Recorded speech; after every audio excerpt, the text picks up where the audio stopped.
कवन नगरिया बजवा बाजऊ हरदिया तोरा लागोगे। कवन नगरिया बजवा बाजऊ हरदिया तोरा लागोगे, हरदिया तोरा लागोगे। जानूगे सुनी के कर जा हमर फाटो हो दरदिया कोई नहीं बाटो होगे। जानूगे सुनी के कर जा हमर फाटो हो दरदिया कोई नहीं बाटो होगे। पूर्व नगरिया बजवा बाजऊ हरदिया हमारा लागो, हरदिया हमारा लागो रे। सोना रे घरवा के लोगा बहई मनवा मड़वा बैठी डाटो रे। सोना रे घरवा के लोगा बहई मनवा मड़वा बैठी डाटो रे।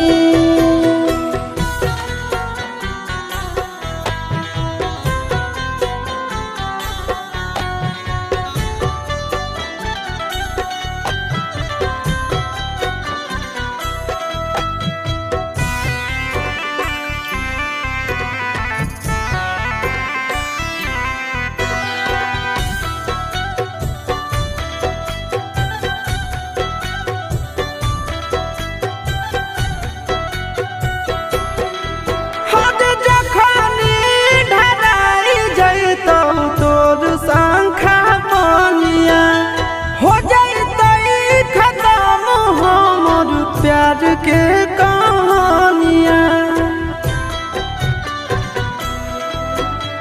बुझे मजबूरी नहीं है हमर कसूर रे। इहे शायद होते भगवान के मंजूर रे। कठ के करे जावा बनैले नी दया नहीं आबोगे। जानूगे सुनी के करे जा हमर फाटो हो दरदिया कोई नहीं बाटो होगे। जानूगे सुनी के करे जा हमर फाटो हो दरदिया कोई नहीं बाटो होगे।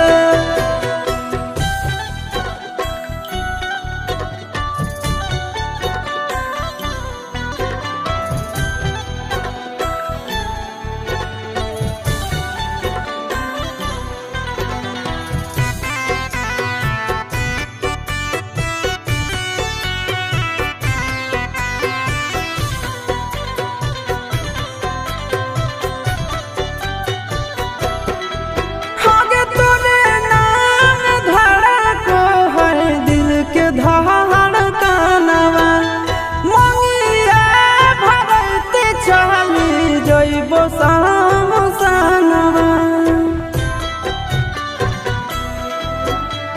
के कर दिए तो सही है किस्मत के खेला। भूल जाई है आशीष नंदन अमन आल बेला। तोरा बिना हमरो कुछ न भावो हो, दुख नहीं सहावो रे। सोना रे घरवा के लोगा बहई मनवा मड़वा बैठी डाटो रे। जानूगे सुनी के करे जा हमर फाटो हो दरदिया कोई